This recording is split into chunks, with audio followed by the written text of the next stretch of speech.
A woman screams as rough hands tear her from sleep. Her children watch, frozen in the doorway, as men she's known her entire life drag her into the cobblestone street. The dawn is cold. Her feet are bare. And in the town square, a wooden stool waits. This isn't an arrest. This is theater, and she's about to become the lead in a performance that will destroy everything she is. Before we go deeper, I genuinely want to know where you're watching from. Drop your country in the comments. It never stops amazing me that a story this dark, from so many centuries ago, can reach across oceans and still make us feel something universal about justice, cruelty, and what humans are capable of when they believe they're doing the right thing. This happened in a German town in 1487. The woman's name is lost to USarist, like so many others, but what happened to her was recorded in meticulous detail by a court scribe who seemed both horrified and dutiful in equal measure. She had been accused of adultery, not proven, accused. A neighbor had whispered. A husband had suspected. And that was enough to activate a machine of punishment so calculated, so theatrically brutal, that it would leave scars not just on her body, but on the collective memory of an entire community. What you need to understand before we go any further is this. Medieval Europe didn't punish cheating wives out of chaos or spontaneous rage. This was a system, a carefully architected program of terror that stretched from the frost-covered villages of Norway to the sun-baked plazas of southern Spain. It operated for centuries. It involved thousands of women, and the people who designed it, who carried it out, who watched and participated, they weren't monsters. They were priests, magistrates, mothers, merchants. Ordinary people who had been taught that this level of violence against women wasn't just acceptable, it was holy. The woman in that German square doesn't know it yet. But the first act of her destruction has already been decided by men who gathered the night before in a candlelit room. They reviewed the accusation. They consulted legal texts. They prayed. And then they sentenced her to what they called purgatio publica, public purification. The word sounds almost gentle. The reality was anything but. The barber approaches first. He's the same man who's trimmed her husband's beard, who's known her family for years. He carries shears, but he's not here to give her a haircut. The instructions are explicit, recorded in town ordinances across medieval Germany, make the shaving as disfiguring as possible. Leave patches, cut the scalp, make her look not just shaved, but diseased, monstrous. In a world where a woman's hair was her crown, her beauty, her very identity as a woman, to shave it was to unmake her. Joan of Arc would be accused of heresy, partly for cutting her own hair. For a married woman, bound hair was the symbol of her modesty, her marital status, her place in God's order. To strip it away was to strip away her humanity. She begs him to at least make it even. The crowd laughs. Then comes the stripping. In some regions, they left women in a thin shifted nightgown that clung to the body and left nothing to imagination. In others, particularly in England and parts of France, the law demanded complete nudity. This wasn't accidental. Female nudity in public wasn't just shameful in medieval Europe, was spiritually contaminating.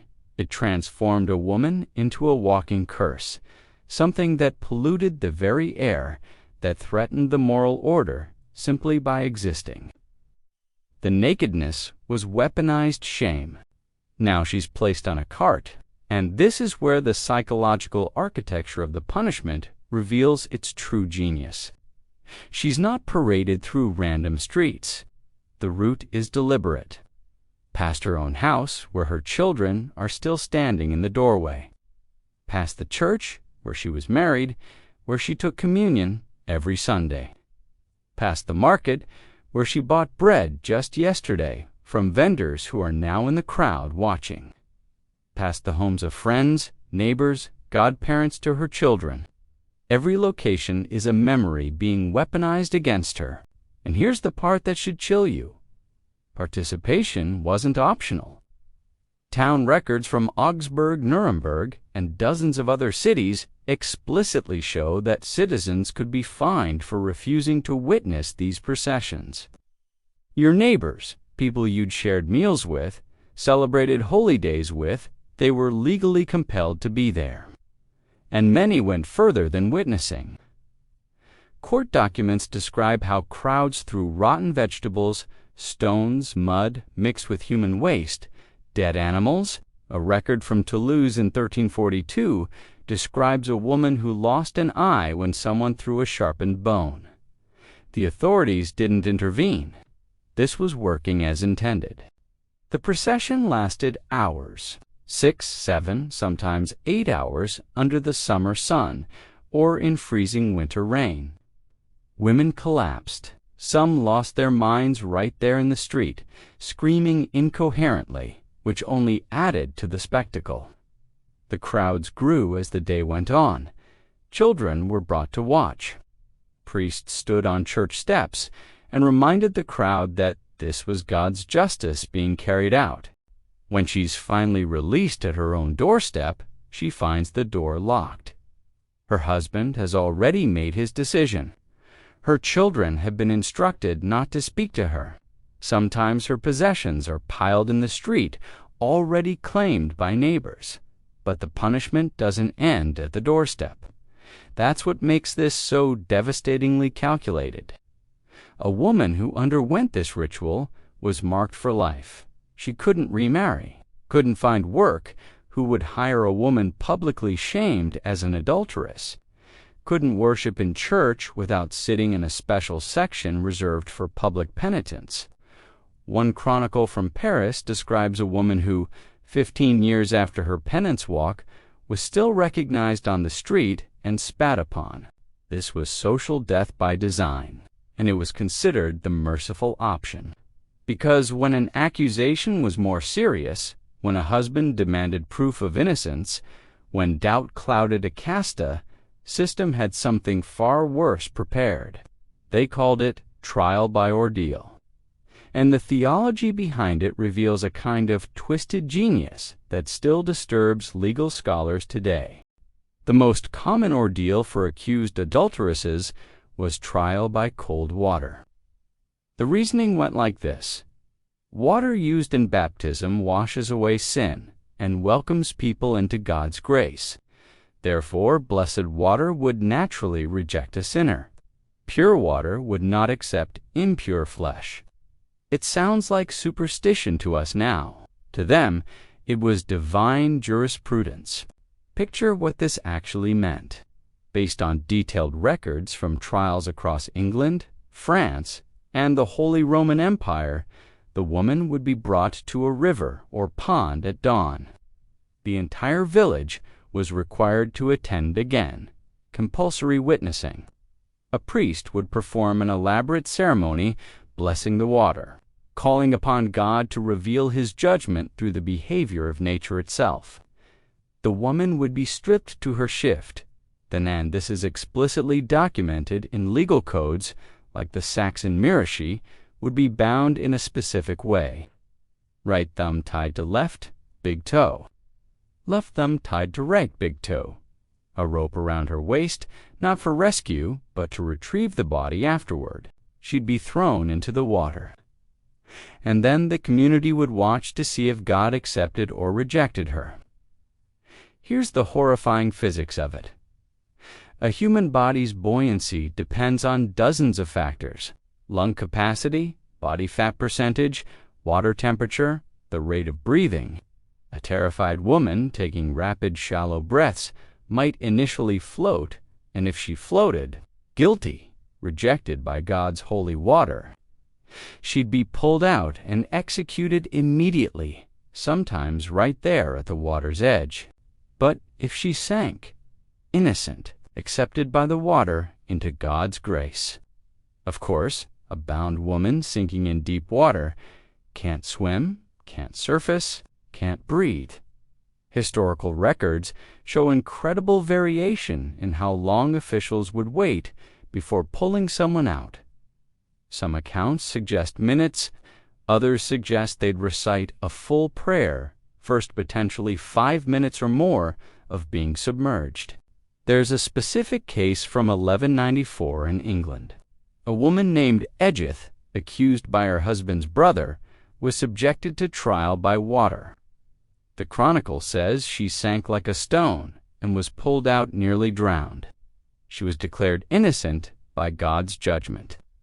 She was also brain damaged from oxygen deprivation and died 3 days later. The record notes that her husband was ordered to give her a Christian burial, as she had been proven innocent. Her death didn't invalidate the judgment. It was simply unfortunate. Think about the psychological torture embedded in this. You're accused of a crime you may or may not have committed. Your fate is being decided by whether you float or sink. Either outcome could kill you. And you're supposed to believe that God Himself is watching, that He'll intervene to save you if you're innocent. Imagine the spiritual crisis. If you sink and drown, did God abandon you? If you float and are executed, did God condemn you? The punishment wasn't just physical, it was theological warfare against your own faith. But water wasn't the only ordeal. In some regions, they used trial by hot iron. The accused would have to carry a piece of red-hot metal for 9 paces. Her hands would be bandaged, and after 3 days, priests would remove the bandages. If the burns were healing cleanly, she was innocent. If infection had set in, which, given medieval hygiene and the certainty of contamination, was almost inevitable, she was guilty. One record from 12th century Bavaria describes a woman who begged to be allowed to simply confess rather than undergo the ordeal. She was told that confession without trial would result in mutilation instead of execution. She chose the iron. Her hands became so infected they had to be amputated.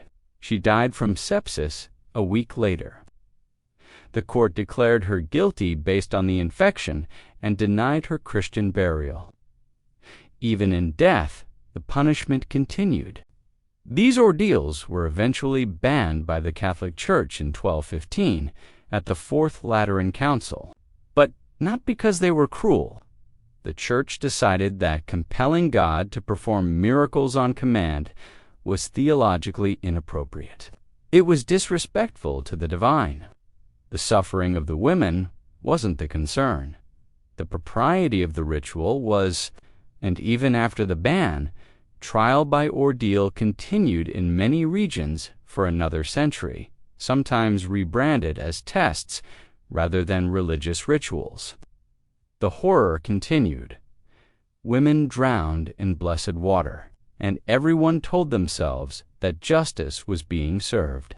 For women who survived accusation, who endured the humiliation or passed the ordeal, there was still another tier of punishment waiting.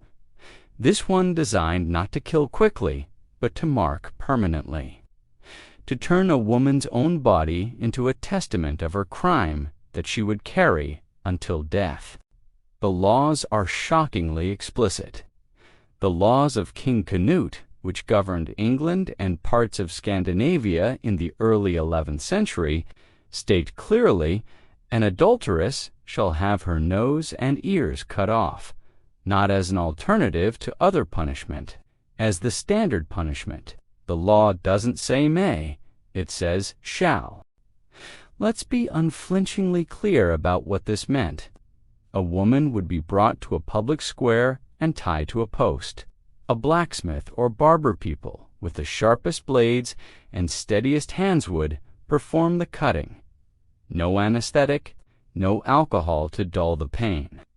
In fact, some regions explicitly forbade giving the woman anything to bite on because her screams were part of the spectacle, part of the message being sent to every other woman watching.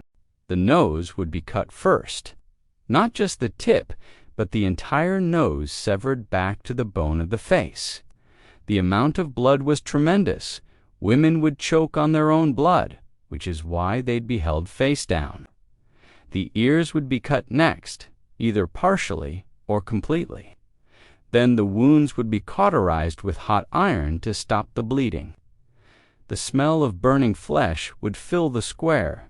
Children would be lifted onto their father's shoulders to see, and the woman's screams would echo off stone buildings, a sound that witnesses reported remembering for the rest of their lives.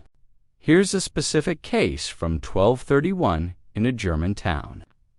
A woman named Gertrude was accused by her husband of adultery with a traveling merchant. She denied it. He had no proof except his suspicion and the testimony of one neighbor who claimed to have seen them speaking alone. Under local law, this was enough. Gertrude's nose and ears were cut off in the town square. The chronicle mentions, almost as an aside, that her 3 children, all under the age of 7, watched the mutilation. It notes that her youngest daughter could not cease crying for many days after. Gertrude survived the immediate trauma. Her husband divorced her, which was automatically granted in cases of proven adultery. She had no way to support herself. Her face made her unemployable. No one would hire a mutilated woman. She couldn't beg effectively because her appearance frightened people. Within 6 months, the same chronicle reports she was found dead in a ditch outside town, assumed to have starved. No one was prosecuted. Her death was not legally anyone's responsibility.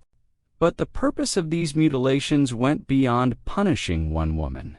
Every mutilated woman became a walking warning, a piece of living propaganda that moved through markets, churches, streets. And because the mutilation was so distinctive of, missing nose and ears, everyone who saw these women knew exactly what their crime had been. There was no hiding it, no starting over in a new town. The punishment followed them everywhere until death. Many women died not from the mutilation itself, but from infection in the days and weeks that followed. Medieval physicians had no concept of antiseptic technique. Wounds became infected. Fever set in. Sepsis killed slowly and painfully, but legally, this wasn't considered an execution. The woman had been justly punished. Her subsequent death was simply God's judgment. For noblewomen, for women whose families had power and political connections, mutilation posed a diplomatic problem. You couldn't disfigure a duchess without offending her father's kingdom. So for women of high status, medieval Europe devised something arguably more devastating: perpetual enclosure, living burial. In 1314, one of the greatest scandals in French royal history exploded into view. It's known as the Tour de Nesle affair. 2 royal princesses, Marguerite and Blanche of Burgundy, married to the future kings of France, were accused of adultery with young knights. The evidence was murky, built partly on confession, extracted under torture. The male lovers were brutally executed, flayed alive, and dismembered in public. But for Marguerite and Blanche, death would have been mercy. They were sentenced to life imprisonment in fortress chambers, separate cells, separate silences. Here's what that actually meant. Marguerite was locked in Chateau Galliard, in a chamber specifically prepared for her confinement. The room measured roughly 10 feet by 10 feet, thick stone walls, 1 narrow window, too high to reach and too narrow for a body to pass through. The door was sealed with iron locks, with only a small opening at the bottom for food to be passed through once a day. She was allowed no visitors, no letters, no news from the outside world. The only human contact was with a silent guard who pushed a tray through the opening. No bookswomen of her status rarely learned to read, but even if she could, none were provided. No candles beyond what was needed to see her meal, no materials to write with, nothing to mark the passage of time except the rhythm of food delivery and the changing light from that unreachable window. Marguerite died in that cell after 8 years. She was 30 years old. The Chronicle says simply that she died of natural causes. Modern historians suspect either suicide or the cumulative physical toll of prolonged isolation, malnutrition, untreated illness, or simply the body giving up under the weight of unending psychological torture. Blanche endured 11 years before being transferred to a convent where she lived in continued isolation until her death. By the time she died, she'd spent more time in captivity than she'd spent in freedom as an adult.